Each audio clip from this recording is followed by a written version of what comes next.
How far would you go to win a house? If you answered anywhere, get ready, because your destination may be Japan. It may sound like a lie. After all, we're talking about a country that has some of the most expensive square meters in the world, and in some cases people are forced to live in tiny apartments. But it's the truth. Japan is giving away free houses. If you're already packing your bags, wait a minute. Watch the whole video, because we're going to tell you all about this Japanese government project. From the motivations, the places where you can get a free house, and of course, the small print. And just one more thing. Before you make any moves, subscribe to the channel so you can receive more and more content like this. Observing Japan's demographics is fascinating. At the same time as the country has the largest metropolitan area in the world in terms of inhabitants, it also has regions that are practically empty. To give you an idea of the contrast, while the capital Tokyo and its surrounding cities are home to more than 37 million people, others like the San-in region have just over 1 million. I know that 1 million people may seem like a lot, but we're talking about a much larger region than Tokyo with a much smaller population, which helps to show how empty some parts of the country are becoming. In addition to Tokyo, Japan still has several other cities with millions of inhabitants, such as Osaka, Yokohama, and Nagoya. The high concentration of population in just a few cities creates an imbalance that is aggravated by some of the problems the country has been facing for decades. One of the main factors contributing to this phenomenon is the rapid industrial development that Japan experienced in the 20th century. After the Second World War, the country underwent an extremely rapid process of reconstruction and modernization, which became known as the Japanese economic miracle. During this period, the Japanese government and large business conglomerates invested heavily in industrialization, concentrating factories and jobs in the big cities. This movement created a strong rural exodus, where millions of Japanese left agricultural and rural areas in search of better job opportunities and living conditions in urban areas. Tokyo, Osaka, and other large cities saw their populations grow exponentially, while rural areas began to suffer from depopulation. Small villages and towns, once vibrant and full of life, began to become deserted, with many houses being abandoned as their residents moved to urban centers. In addition to the rural exodus, Japan faces another major demographic challenge: a low birth rate.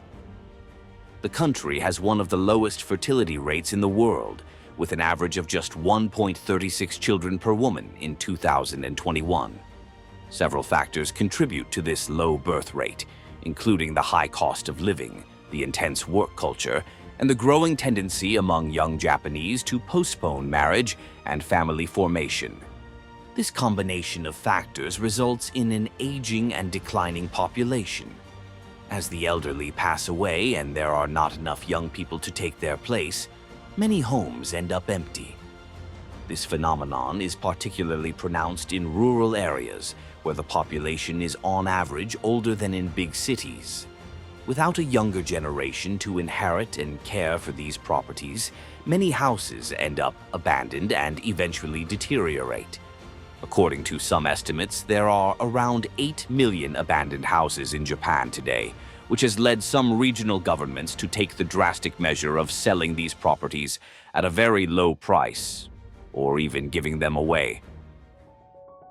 In Kamichi, a city in Toyama Prefecture, Japan, the local government has launched an innovative program to deal with the problem of empty houses by offering them free of charge to new residents.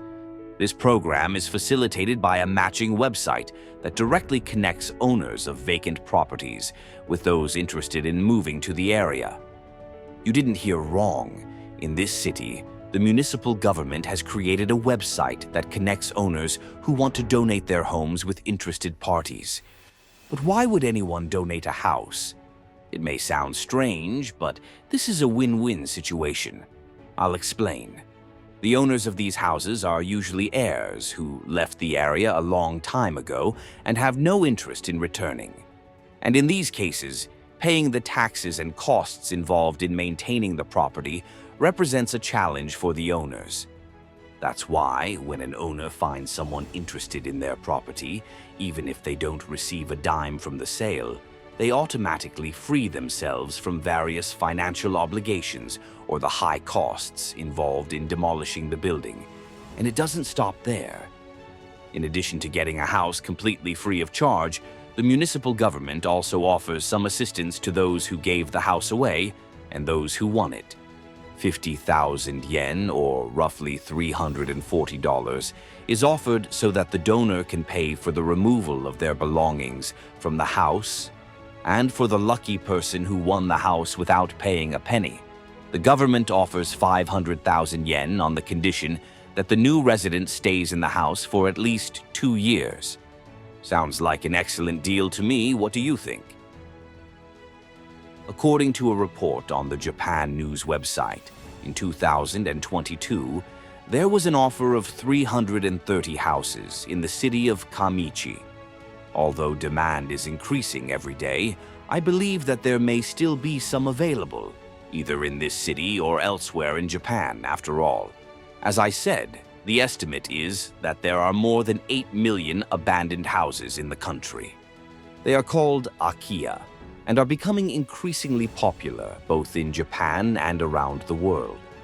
Several media outlets have reported on the subject, including CNN and the New York Times. According to the New Yorker, several companies are springing up in the country to provide advice to those who want to buy a house or buy for a much lower price, which is starting a new and promising economic activity. The newspaper points out that initially only a few Japanese were interested in the opportunity. But as word spread, citizens from Australia, the United Kingdom, the United States, and various other parts of the world began to look for more information. Several people got their homes, but not all of them were free. The report cites an example of a couple who got a house for $23,000, an amount that may be considered high by some, but when compared to what a house would cost in their home countries, it becomes a bargain. But calm down. It's not yet time to pack your bags and set off to fulfill your dream of living in Japan with a free house. First, let me tell you a few things so that the cheap doesn't get expensive. As you may have realized, these houses are located far away from the big cities. And while this may seem like a dream to some, it can be a nightmare for others. Many are in areas that don't have a public transport system or even basic services, such as hospitals and places to shop. In these circumstances, it is therefore mandatory to have a car. If the resident has to find a job, the challenge becomes even greater because the offers are mostly in the big cities, which will require a daily commute. In addition, you have to take into account that many of these houses have been abandoned for a long time and will need a good renovation. Many of them were built a long time ago and don't have the necessary resources to withstand earthquakes, which, as you already know, are very common in Japan. If you're one of those people who work from home and are willing to renovate and adapt your property, this could be an excellent opportunity. Now, if you want, you can go and pack your bags, but if you still have any doubts, come with me and I'll tell you about another country that has also started giving away free houses and can be an excellent example. Around 2008, the city of Salemi in Italy started the most famous free housing project in the world to date. Free is a figure of speech because in theory the houses were sold for €1, which is the same as free. The city had already lost a large part of its population and the number of empty houses was high. Salemi, with its rich history and charming architecture, was facing challenges common to many rural Italian towns. The migration of young people to large urban centers in search of better employment and education opportunities left many small towns with aging populations and abandoned houses. The devastating earthquake of 1968 in the Bellis Valley further aggravated the situation, leaving many buildings damaged and depopulated. The mayor of Salemi at the time, Vittorio Scarbi, a famous art critic and politician, saw the symbolic sale of the houses as an opportunity to bring new life to the town. He promoted the idea that by selling houses for €1, Salemi could attract people from all over the world willing to restore and live in the historic properties, contributing to the local economy and preserving the city's cultural heritage. Buying a house for €1 in Salemi wasn't as simple as it sounds. Those interested had to commit to renovating the property within a specific time frame, usually 3 years. This meant investing significantly in renovation, as many houses were in a terrible state due to abandonment and damage caused by the earthquake. In addition, buyers had to submit a detailed renovation plan and obtain approval from the local authorities. The initiative attracted a great deal of international interest. People from all over the world, including the United States, the United Kingdom, and Australia, were attracted by the opportunity to own a house in Italy for a symbolic price. In addition, the program was widely publicized in the media, further increasing its popularity. Although the idea of buying a house for €1 is attractive, many buyers faced significant challenges. Renovations often cost tens of thousands of euros, and properties required extensive structural work to make them habitable. In addition, bureaucratic procedures and the need to follow historic preservation regulations could be complex and time-consuming. Despite these difficulties, many saw the experience as extremely rewarding. The success of Salemi's program was replicated in several other cities in Italy, and the country ended up becoming very attached to the initiative. But as our aim is to use the Italian case as an example, we need to know the details of the process in order to understand the difficulties that can arise behind a free home. In addition to the difficulties related to the cities, which are almost always small and remote, there are difficulties with bureaucracy and renovation. Several reports on the internet show the reality faced by some buyers who certainly considered themselves lucky at first.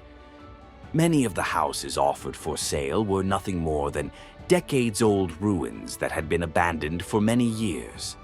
After the purchase, the new owners had to deal with the huge Italian bureaucracy and the high cost of renovations to leave the houses in minimum living conditions.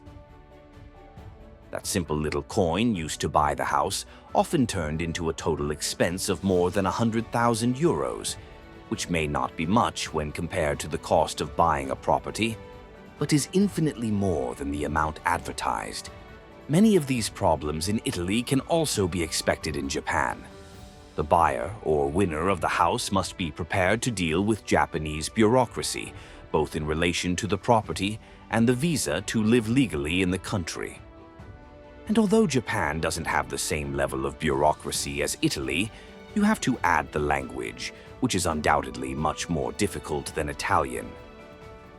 In a world where scams proliferate, it's hard to believe in programs like this, but in this case it's certain that both programs exist and are real. But as we've seen, that doesn't mean they're perfect. Each person needs to analyze their own situation and assess the risks involved in purchasing a property under these conditions. You also need to analyze all the possible scenarios and see if the offer really makes sense. If you're interested in these free or very cheap housing programs, whether in Italy, Japan, or anywhere else in the world, the best thing to do is to do as much research as possible. Look at all the information available. Listen to the opinions of those who have already been down this road and be careful. Any change requires preparation, and when we're talking about moving to another country with a completely different culture, it takes a lot more dedication. There are risks, and we've already shown you several of them, but as with everything in life, there is also a flip side, and those who overcome the difficulties will find great rewards. Living in remote areas, away from the noise and hustle and bustle of the big cities, can be the best gift for those looking for peace and quiet. Being able to witness the ancient traditions of one of the world's most fascinating regions is an opportunity for few. And whether you live in remote or rural areas, the surrounding landscapes will always be a sight to behold. Whether you're in Japan, Italy, or anywhere in the world, what you can't do without is subscribing to our channel and following each of our videos.